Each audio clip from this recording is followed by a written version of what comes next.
Hey there everyone, I want to take a few minutes to discuss my thoughts on drug prohibition legislation. The idea that the government can tell individuals that they cannot produce, sell, or purchase various substances. In this case, with drug prohibition, it is drugs such as marijuana, LSD, heroin, cocaine, whatever the case is. People just can't buy it. I can't go into Walmart and get a batch of heroin. It's not legal. Now, a number of people disagree with drug prohibition, and I am one of them, but I'm going to take a slightly different approach than many of them do normally. I often see two arguments against drug prohibition. The first is we should have personal autonomy over ourselves in our lives, and no one else should tell us what we should or should not do. Drugs may be bad for us, but it's our choice to make that decision and be self-destructive. Now, the second argument is many of the drugs that are banned are actually not that bad for us. In fact, they can be relatively good compared to other things. Many people use marijuana as an example, and they'll compare the damage that marijuana does to your body to the damage that alcohol does to your body. Now, I don't disagree with either of these points. I accept them as well, but I want to take a different approach, simply because I believe those points have been beaten to the ground. I want to look at the impact that drug prohibition has on society as a whole, since I think that's more interesting, and if we're going to talk about legislation and controlling society, we should look at the actual consequences of what we're doing. Now, the first point I want to make is the price of drugs. Drugs are very, very expensive, and this is because of the drug cartels. I hear the word drug cartels tossed around a lot, but oftentimes when you ask people what it actually means, they don't know. People don't know what a cartel actually is. A cartel is the idea that if you have a small group of individuals or firms that produce almost all the supply of a good, such as cars, for example, because there's only a few companies that produce cars, maybe a dozen or so, that produce the vast majority of cars. If all of those companies came together and agreed to limit the supply of the good that they're producing, then the price can go up very high and they can make a very wide profit margin.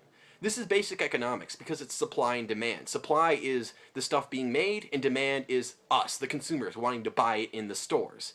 If supply and demand are equal, then the price will be pretty fair. If supply is a lot less than the demand, in other words, the producers stop producing, the price is going to go up in order to tell people that they can't afford it, there's not enough, and to go away and try again later, maybe. So, if you cut back the supply, that's going to raise the price. This is what a cartel does. It causes the individuals to come together and raise the price. Normally, it's unstable because people are incentivized to break the deal. Because once the cartel succeeds, the price goes up, and like I said, there's a huge profit margin. If I'm Ford and I've agreed to this cartel of cars, I'm just going to start making new cars at this point because we've won. Cars cost a lot of money, and by selling them, I make a lot more profit. The only problem is once I do this, I'm making more supply, and this destroys the purpose of the cartel. It's very unstable because you can't get everyone to agree to work with the cartel. You can't get everyone to agree to stop making the good. Drug cartels of an illegal black market can do it though, because they can threaten to kill you, and oftentimes they do kill you if you break the rules. If I'm Ford, I break the rules, and GM says they're going to kill me, I can report them to the authorities. If I make heroin, and this guy makes heroin, this guy threatens to kill me, I can't report him because I'm telling the police I'm a heroin producer, and that tells them I'm doing something illegal, and I'll go to jail for a very, very long time. So drug cartels are actually supported in a system where drugs are illegal. And this is what harms individuals the most. This is why people will lie and steal from their family to take as much money as they can. It's why people will break into cars and steal the radios, GPSs, or whatever valuable goods are inside of them so they can sell them. This is why people will lose their houses in foreclosures after maybe mortgaging them to feed their addiction. And then people sit on the streets, and when they beg for money and they get a few bucks, instead of using that to buy food so they don't starve, they spend it on their drug once again. This is the major problem, is it's so expensive for them. Nobody's ever been thrown out on the streets because they have a huge alcohol problem or a huge nicotine problem. These are problems that affect people, but it's not so expensive that it destroys their life. You can do it at a relatively cost-efficient rate. So that's a major problem with drug prohibition, is it causes the prices to skyrocket. Another major problem with drug prohibition is quality assurance of the product. Let's give an example like beer. Now, I know quite a few people who drink beer, and one beer that I know a lot of them say is not good is Rollin' Rock. They say there's a number of bad things about it. It doesn't taste good, it's very low alcohol content, you feel sick while you're drinking it, you feel very sick after you wake up with your hangover. It's not good. It's a good thing that Rollin' Rock, the label, is attached to that beer, because you know the people who make that very bad beer are going to produce it under the label of Rollin' Rock. So if you want to avoid that, You simply don't buy Rollin' Rock beer, you buy some other beer. And if the firms want to stay competitive, they have to make their product better and better and better. Because if they don't, the only people who are going to stick with them are the people who are so poor that they can't afford to buy a product that's actually worth anything. The only problem is when it comes to the drug markets, this doesn't happen, simply because you don't know who's making what. You buy your drugs from your drug dealer. The only problem is the drug dealer doesn't make their own product. Oftentimes, it's drugs that were smuggled into the country. They don't always come from the same source. So if you buy that drug, you have no idea who made it, you have no idea how they made it, you just know that it's made it and it's here for you to consume. Not a lot of assurance there. If you take it and it's a bad batch, you can get very sick or you can die. However, if you know that this is a bad batch in advance, what can you do about it? Are you going to report it to the authorities? Let's say that I get a toy from Walmart and it's infested with lead paint. I can go to the authorities and they can do something about it. If I buy a bad batch of heroin, I can't do anything about that because once again I've admitted I'm a criminal and I will be thrown in jail for doing something illegal. I will be a felon for the rest of my life.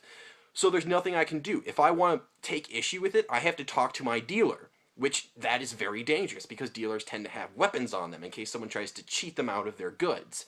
So that is a very terrifying thought for most people, and it causes a lot of people to get killed. Not to mention the fact that a lot of people get killed because they get a bad batch, and it just kills them for health problems. Once again, this can be severely cut down if you legalize the substances. If you don't have these laws against them, individuals can have open discussions about what is good and what is bad. When you buy a batch of something from someone, you can know who produced it, and you can normally use research to look up how they made it and what type of reputation they have. You can go on Yelp and see all the haters and bloggers who talk about how horrible this product is. But that helps you because you know it's bad and to avoid it. Like the Rollin' Rock. I don't know which producers of LSD are good ones and bad ones. I have no idea. So if I buy it from a dealer, I'm just taking a chance. That's a huge risk for my health. So nothing I can do there. I think that's a very important point that people also tend to miss, is that when drugs are illegal, there's no incentive for the drug producers to make sure that their product is good for the public and healthy for them. Because if they're bad, there's no negative repercussions for you. At least none that wouldn't have been there if you made a good product. So what are we going to do about that in a system where drugs are illegal? And the third point, this is a point that's actually relatively common as well, and that is the cost of the war on drugs for society. I believe now in America it's about $500 every second. So if this video is about 8 minutes long, do the math. How much money does that cost the government to run the war on drugs? These are resources that either A, we could be using towards something else that could help people, B, we could simply allow that to close off the deficit, C, we could not collect those taxes and keep the same level of deficit, keep that money in the private sector, and hopefully allow it to develop the economy. If you take this money and you spend it on something that's not necessary, it's not going to be good for society. It's going to be destructive for society. That is a problem with wasteful government spending. And it is true that in American society, the number one problem isn't current debt, it's future unpaid for, unfunded, unsecure liabilities in the future, such as Medicare, Medicaid, and Social Security, which are going to grow at an alarming rate. But it doesn't change the fact that we also have a current debt problem. We have a massive deficit. We owe trillions of dollars in debt to various sources, and we're not doing anything to fix that. I think that ending drug prohibition and stopping all the unnecessary reinforcement of these laws is a great place to start towards a balanced budget, if that makes any sense. If you are looking for a balanced budget, you got to look what you do, see what makes sense, and cut what doesn't. I don't believe that drug prohibition makes sense. It's unnecessary, it's unwasteful, it causes problems for societies, it causes people to go bankrupt because they can't afford to buy their drug for reasons that only exist because the drug is illegal, it causes health problems for the individual, and overall, it's just a failed policy. I don't believe there's any way to salvage it. I think the best way to handle this is to simply allow the drugs to be legalized and allow individuals to deal with it the best they can. It doesn't mean that people are free to do whatever they want. I know that heroin is bad for you, for example. I'm not going to go out and do heroin, but it's not because it's illegal. I know that it's going to cause me health problems because it's very dangerous. We can do other things such as teaching individuals how to measure whether a good is good or actually bad, whether it's going to have negative health repercussions on them or not, and when they have these problems, what they can do to reasonably help themselves, to become normal people who are no longer addicted.